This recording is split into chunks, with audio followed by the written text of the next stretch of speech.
Joining us now here in New York, Democratic Senator Chris Coons of Delaware. He's a member of the Foreign Relations, Judiciary, Appropriations, and Small Business Committees, also chairman of the Ethics Committee, and serves as a national co-chair for President Biden's re-election campaign. Senator, thanks for being here. We've heard over the last few weeks some rosy optimism. We heard it again yesterday from Mitch McConnell. You're suggesting that the time for that is over.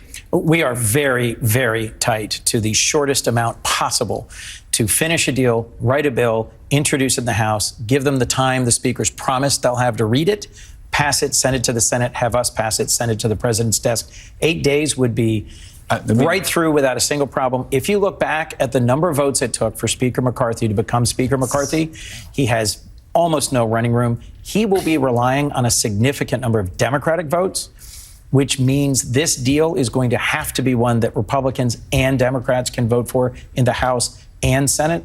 And there's still demands on the table from Republicans in negotiations that are never going to get the kind of Democratic support they deserve. Let me just be clear. This isn't a fight between one party that's serious about reducing deficits and one party that wants to spend and spend. This is about paying Trump's bills. It's about making permanent the Trump tax cuts. That's part of the House package, which would cost $3.5 trillion.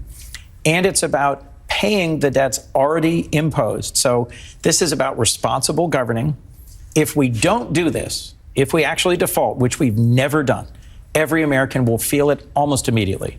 If you've got a mortgage, credit card, car payment, student loan, you're paying more for that. And if you've got retirement savings, if you're in some muni fund or in stocks or bonds and something, that's going to lose value immediately.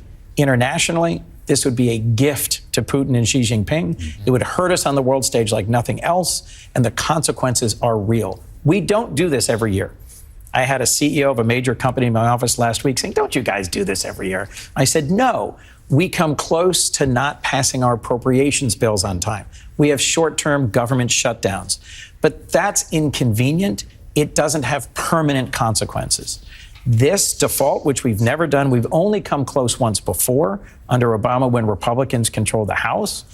It permanently cost us more to borrow as a result of that one incident. If we break this barrier 8 days from now, we have lasting, harmful consequences for Americans. And I think part of the problem, John, is that the people watching this show, people out in the public, they hear that optimism. They say, oh, they will, just like that CEO, they'll get a deal done. This happens, they'll get to the 11th hour and something will happen. But just look at the clock. I mean, it's getting real tough to see that now. And a lot of observers have said, well, when the markets start panicking, that's when we need to worry. And they haven't yet, Senator. They've so far been calm. But as we reported this morning, White House aides think that it might take up to 100 Democratic votes to get this thing through because McCarthy's going to lose so many. So when do you think the markets might start panicking? Or, and if not the markets, is there something else that's going to get lawmakers' attention to actually get this done?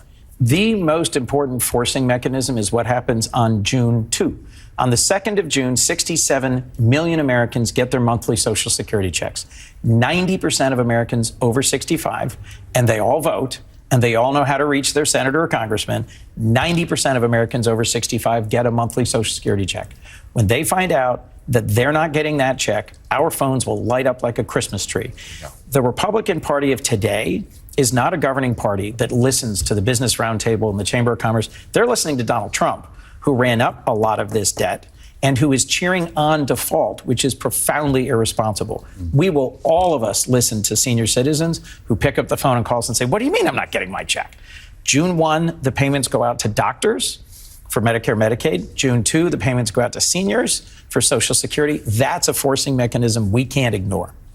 Senator Coons, there are some non-starters that Republicans are proposing, like making the Trump tax cuts permanent.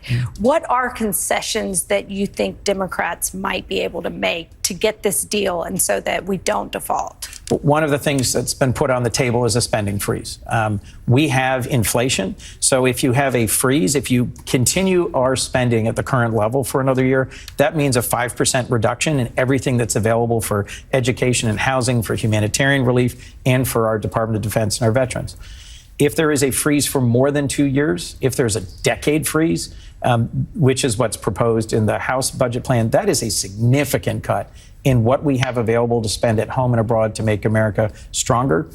They're also proposing additional work requirements beyond anything that's been proposed or enacted, even when Republicans controlled the entire federal government. That's a non-starter for Democrats. I do think that there are ways that we can work together. If we had revenue and spending on the table, we'd be having a full conversation.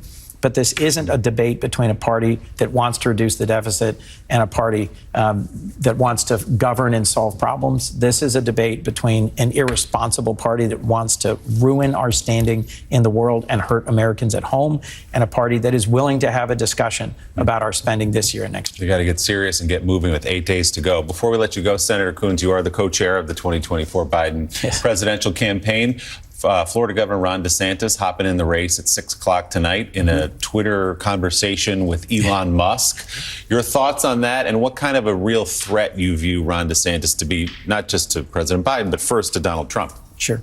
Well, I'm not going to get into the Republican primary, but the polling certainly shows that over the last couple of months, as Ron DeSantis has passed and signed into law bill after bill in Republican-controlled Florida to prove that he's more Trump than Trump, his standing has gone down and Trump's standing has gone up, despite the legal challenges the former president has faced.